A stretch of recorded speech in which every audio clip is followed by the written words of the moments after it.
Okay, hi there. My name is Esther Munyi. I am the Chief Data and Analytics Officer for Sasfin Bank, and I have a love for people and all things data. I was born and raised in Nairobi, Kenya, so I came to South Africa to study, and I joined the University of Pretoria. And when I was choosing the course that I wanted to do, it was very confusing because I knew I wanted to get into IT. I just didn't know if it was really IT. Was it BIS? Was it computer science? I didn't know. But one day I had the chance to speak to the dean of the department. And she said, "Have you heard of informatics?" And I said, "Well, not really." And she explained what it was about. And it was really around how you can bring technology, people, and processes together. Because at the end of the day, technology is about enabling businesses, which in turn enables people. And you cannot do or build solutions without the people, without the business processes, and without the technology.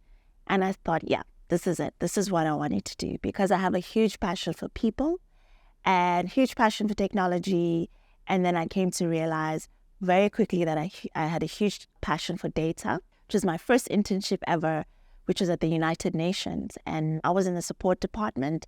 And my role as an intern was to help them build a database for the particular campus in Nairobi. So that was when I knew data was my thing. I think just as a woman in a very male-dominated industry, particularly in technology, I think navigating that has been very challenging because sometimes you walk into boardrooms or you walk into certain rooms and you're the only woman, and sometimes even the only person of color. I even remember one time I walked into a room and they mistook me for the receptionist or as the lady that was going to bring them the tea. They did not expect me to be perhaps one of their peers or even somebody who was facilitating the session for them. The other thing is also just navigating the world of corporates. My career has mainly been in consulting. And I think one big challenge is transitioning from being in consulting and working in and embedded into the organization. Because when you're a consultant, what happens is you get a brief, you deliver against that brief, and then you leave. But when you're in corporate and you have to deliver on certain solutions, you have to see it from beginning to end because you want to be able to see how it is being utilized. Is it a solution that is working for the business? Is it meeting the value propositions and the benefit realizations that we wanted or expected? And that has been a huge transition, but I think I've managed it okay. If I could tell 18-year-old Esther something, what would it be?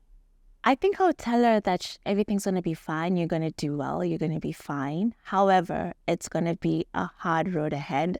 Nothing comes easy. It's going to be a challenge.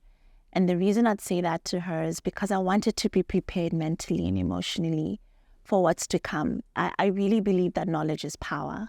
And having the knowledge to know that, with the information to know that what is going to forge forward or what's going to happen in the future, particularly around the emotional stuff, the mental things that we need to prepare for, I would tell her it's not going to be easy, but she will be fine. It's not been easy in getting to where I am and being recognized not only by CDO Magazine, but by my peers in the industry is such a huge way to just validate that, what I'm doing is right. What I'm doing is adding value to the world. And that recognition is humbling as well, because I think I did not expect it. It's not something that I looked for. I did not apply for anything. It was something that was just, I was just dominated. And that really was very exciting. I don't take that for granted. It also means that what I'm doing, the experiences, exposure, and all the work that I've done was not for nothing. It's also giving me some sense of even more motivation to do more. Not just for Sasfin, but for the industry as a whole. So what advice I'd like to give women who'd like to get into STEM or other technologies is about 3 principles that I live by, which is really around learning, always be curious, always make sure that you are acquiring knowledge in one way or another. Because when we learn, we're able to better ourselves, right?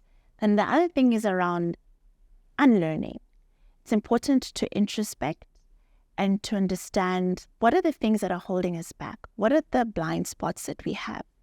I, for one, always use the example that, as an African woman, I was raised to believe that I must respect my elders.